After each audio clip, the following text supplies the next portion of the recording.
Assalamualaikum warahmatullahi wabarakatuh. Semoga kita semua dalam keadaan sehat walafiat, amin. Pada pertemuan kali ini kita akan membahas tentang Hakikat Manusia, bagian 2. Pandangan hakikat manusia terbagi ke dalam 3 bagian. Yang pertama, pandangan ilmiah.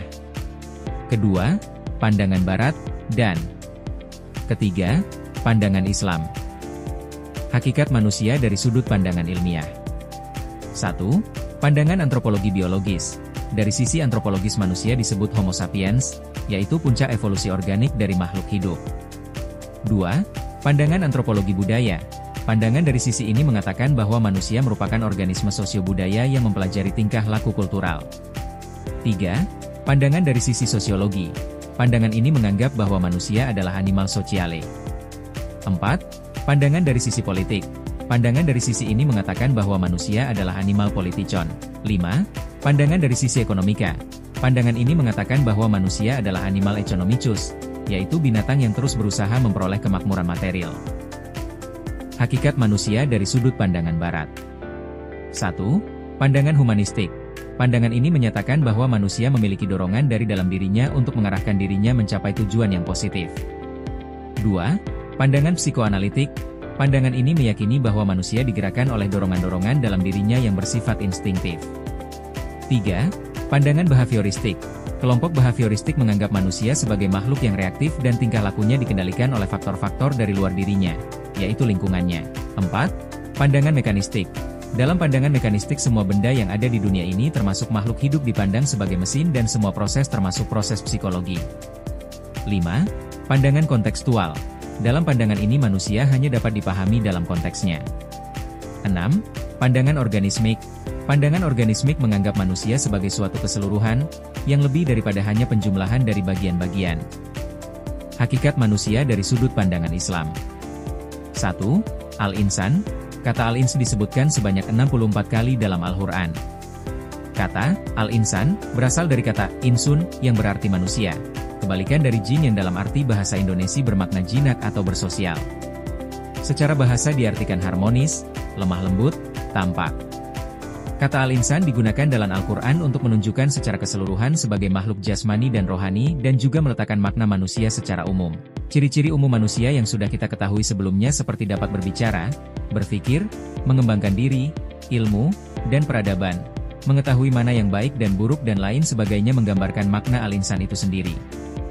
Allah berfirman dalam Al-Quran Surat Al-Mu'minun ayat 12, yang artinya, dan sesungguhnya kami telah menciptakan manusia dari suatu saripati, berasal dari tanah.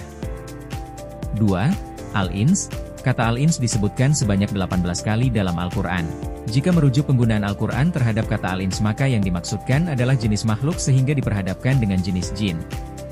Allah berfirman dalam Al-Quran Surat Az-Zariyat ayat 56, yang artinya, dan aku tidak menciptakan jin dan manusia melainkan supaya mereka mengabdi kepadaku.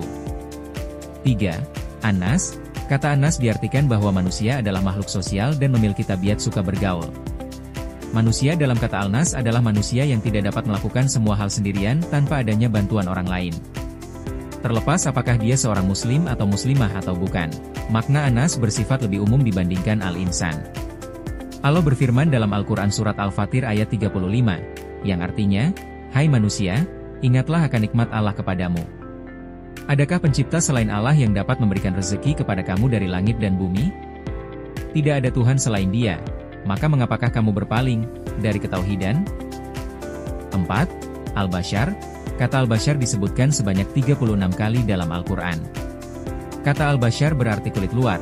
Dan manusia juga disebut Al-Bashar dilihat dari kulitnya yang lebih tampak daripada bulu, yang menjadi perbedaan dengan hewan. Dalam Al-Quran setiap hal yang menjadi tempat manusia baik lahir dan batin disebutkan dengan Al-Bashar. Allah berfirman dalam Al-Quran Surat Al-Furqan ayat 54, yang artinya, dan Dia, pula, yang menciptakan manusia dari air lalu Dia jadikan manusia itu punya keturunan. Perkembangan pemikiran manusia menurut Auguste Comte. Auguste Comte, 19 Januari 1798 – 5 September 1857, adalah seorang filsuf Prancis yang dikenal karena memperkenalkan bidang ilmu sosiologi serta aliran positivisme. Auguste Comte membagi perkembangan pemikiran manusia ke dalam 3 bagian, tahap teologi, tahap metafisika, tahap filsafat. 1. Tahap teologi, merupakan tahap transisi pemikiran dari manusia pada objek yang dipercayai. Pada tahap teologi, objek yang mempunyai kekuatan adalah dewa-dewa atau benda-benda lahiriah yang bersifat abstrak. Sedangkan tahap metafisika objek pengkajian manusia terfokus pada sesuatu yang bersifat umum, yaitu alam semesta. Tetapi proses pemikirannya dimulai dari teologi baru berubah ke metafisika karena paham teologi belum bisa menjawab persoalan yang selama ini memerlukan suatu jalan keluar. 2. Tahap filsafat, pada tahap ini rasio sudah terbentuk, tetapi belum ditemukan metode berpikir secara objektif, rasio sudah digunakan tetapi masih kurang objektif. 3. Tahap positivisme. Pada tahap positif atau ilmu perkembangan, alam pikir manusia mengadakan pencarian pada ilmu yang absolut, mencari jawaban terakhir atau sebab pertama. Pada tahap ini, manusia senantiasa berusaha untuk memecahkan semua persoalan hidupnya dengan menggunakan metode keilmuan. Hakikat potensi manusia. Slamet Wiono mengatakan, potensi manusia dapat dijelaskan sebagai kemampuan dasar dari sesuatu yang masih terkubur di dalamnya, menunggu untuk ditransformasikan menjadi kekuatan nyata di dalam benda itu. Oleh karena itu, potensi diri manusia merupakan kemampuan dasar yang dimiliki oleh manusia yang masih terkubur dalam tubuhnya sendiri, menunggu untuk direalisasikan sebagai manfaat nyata bagi kehidupan manusia. Jalaluddin mengatakan, ada 4 potensi utama yang merupakan fitrah dari Allah Subhanahu wa Ta'ala kepada manusia. 1. Potensi naluriah, emosional. Potensi naluriah dalam dorongan ini merupakan dorongan primer yang memiliki fungsi untuk memelihara dan kelanjutan hidup manusia. Di antara dorongan tersebut, ada yang merupakan insting untuk memelihara diri, seperti makan, minum, penyesuaian tubuh terhadap lingkungan, dan sebagainya. Kemudian dorongan untuk mempertahankan diri. Bentuk dorongan ini dapat berupa nafsu amarah, di mana menghindar pada gangguan yang mengancam dirinya, baik sesama makhluk maupun lingkungan alam. Selanjutnya ialah dorongan untuk mengembangkan jenis.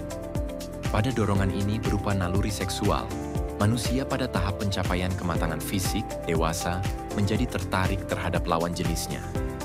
2. Potensi inderawi, fisikal.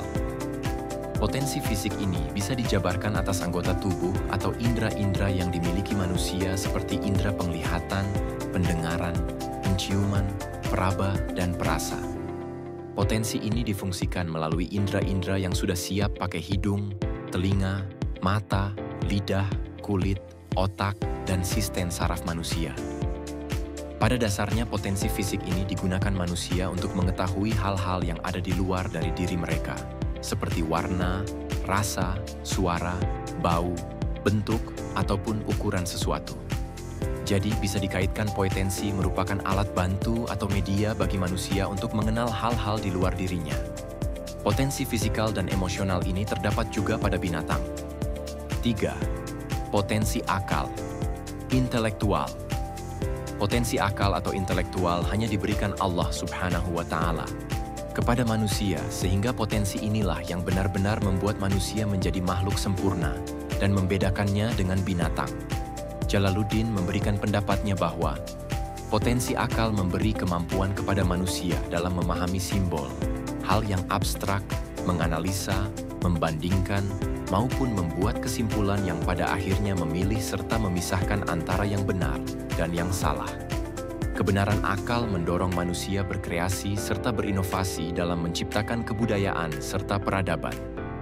4. Potensi agama, spiritual. Selain potensi akal, sejak awal manusia telah dibekali dengan fitrah beragama atau kecenderungan pada agama. Fitrah ini yang akan mendorong manusia untuk mengakui dan mengabdi kepada sesuatu yang dianggapnya memiliki kelebihan dan kekuatan yang lebih besar dari manusia itu sendiri. Sehingga nantinya, pengakuan dan pengabdian ini akan melahirkan berbagai macam bentuk ritual atau upacara-upacara sakral yang merupakan wujud penyembahan manusia kepada Allah Subhanahu wa Ta'ala. Semoga ilmu yang disampaikan bermanfaat. Terima kasih. Wassalamualaikum warahmatullahi wabarakatuh.